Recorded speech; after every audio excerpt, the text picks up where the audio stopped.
When I came home and saw what had happened, I couldn't help but scream. All the furniture is gone, even the expensive bed. I usually have a good sense of people's true nature, don't I? My blood boiled when I saw my mother-in-law, Barbara, smiling as she said, "Barbara, did you do this?" "Yes, I had it all removed. I wanted to use it in my house. I had no choice but to do this. I can't stand the fact that you, a useless wife, are living off my son in this fancy apartment. The only reason you live here is because of my son, so don't even think about disobeying me. I'm his mother. If you annoy me too much, I'll make him divorce you. Remember that." Hearing this, I turned to Barbara, who was smirking at me. My hands trembled with anger. "What have you done?" "What? This isn't my house, and the furniture wasn't mine either." "Did you what?" "My name is Emily. I met my husband Daniel in a college tennis club. He always liked living in style, more than anyone else around us. Even when we were dating, he would surprise me with gifts, things I had casually mentioned wanting, even when it wasn't my birthday. "I just wanted to see you happy, Emily. That's why I got it for you," he would say with a smile. Seeing him like that made me love him even more. After we graduated, we got married. We were the first couple among our friends to have a wedding, and we had a big celebration with them. I was the happiest I had ever been. Daniel and I both had jobs, but after we got married, he asked me to quit. "As your husband, I want to provide for you, Emily. I want you to take care of our home. When I come back from work, I want you to be there to welcome me." Looking back, I think his thinking was a bit old-fashioned, but at the time, I didn't mind. At first, I actually liked the idea of being a full-time wife, so I left my job and focused on our home. I enjoyed cleaning and doing laundry while waiting for Daniel to return every day. But no matter how much I cleaned, our apartment wasn't that big, so I still had a lot of free time. We lived in a small rental apartment. Daniel, who loved luxury, wasn't thrilled about it. But I told him that if he was going to be the only one working, we shouldn't spend too much money, so we chose to stay in our current apartment. Daniel always wore expensive clothes and watches, so I knew this place felt small to him. But to me, it was special because it was our first home together.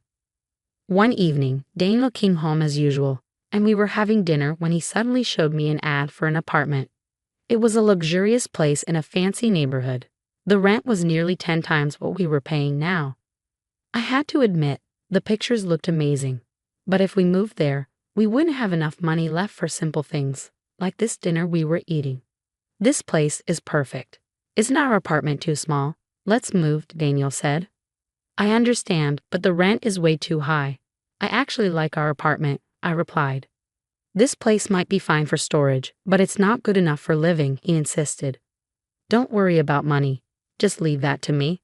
Our apartment might have been small, but it was still much bigger than a storage unit. Daniel and I had always had different views on money and spending. I had noticed this even when we were dating. Daniel begged me to agree. He really wanted to move. I felt like I had no choice, so I gave in. "Okay, if you really want to, then let's move. Thanks for living here for my sake until now, but I want to help with money too. Can I start working part-time?" I asked. "I can work shifts, so I'll still be home to cook dinner. Besides, I get bored just staying at home." "Okay," he said. Even though Daniel had a good salary, I doubted he could afford that rent all by himself. I had a feeling he had some other source of money, but I couldn't help but worry. Daniel immediately called the real estate agency and signed the contract right there in the middle of dinner.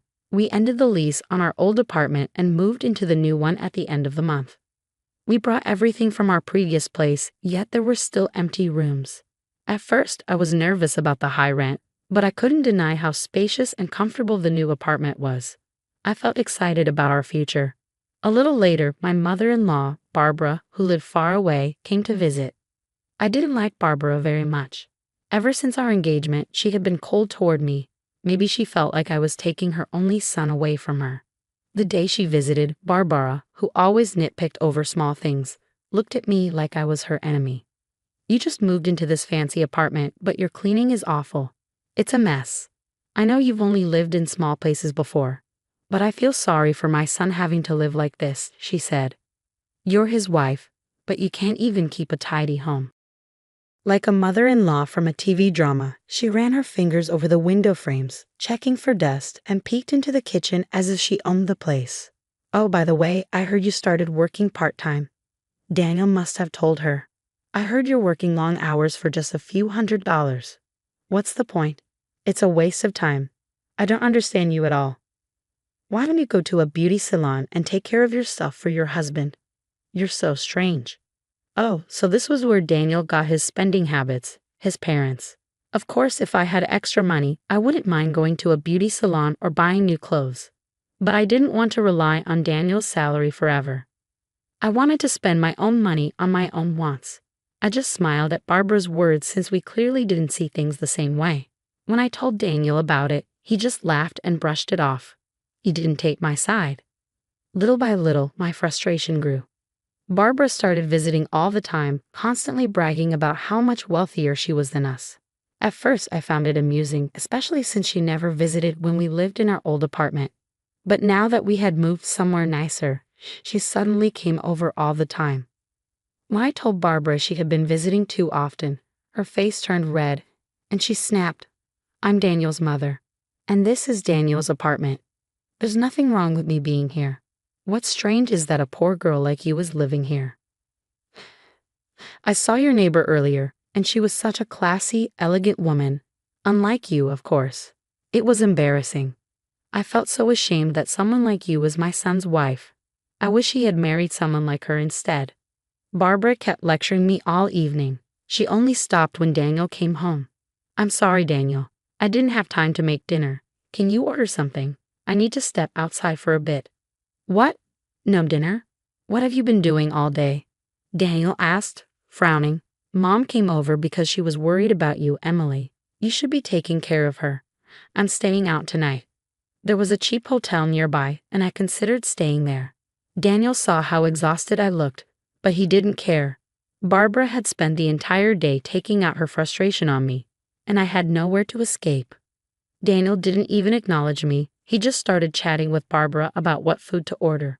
That was when I ran out of the house. The next day, around noon, I returned home. I noticed that Daniel and Barbara's shoes were gone, meaning Barbara had finally left. I had braced myself for more of her insults, so I felt a bit relieved. But when I stepped into the bedroom, I couldn't believe my eyes. The bed was gone. At first, I thought a thief had stolen it, but nothing else was missing. No one would steal just one thing, no matter how expensive it was. I called Barbara to ask about the bed. She answered the phone casually. "Of that? I took it home with me." "What?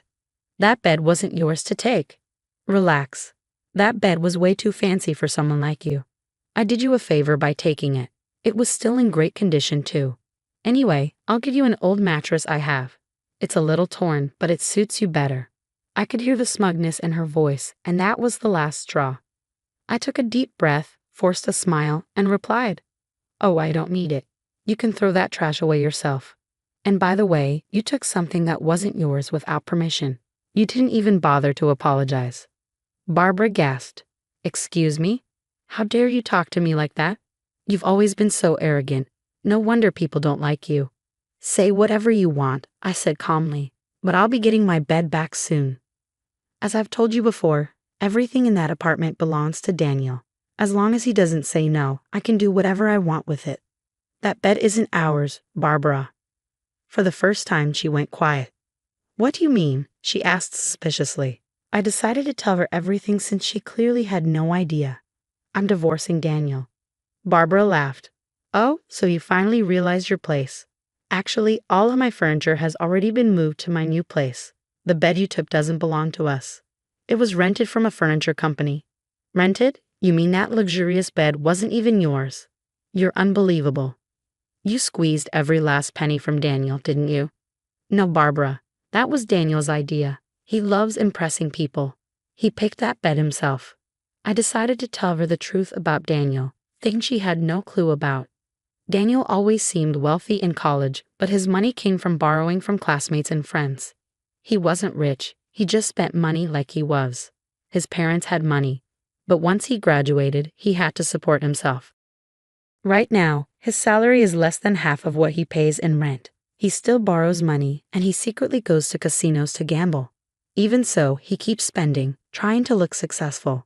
He insisted on having a huge wedding just to impress people and rented a luxury bed to show off his expensive taste. Barbara was silent.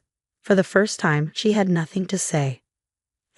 In the end, Daniel was just a man desperately trying to appear successful. The reason he wanted me to quit my job and stay home wasn't for any real reason.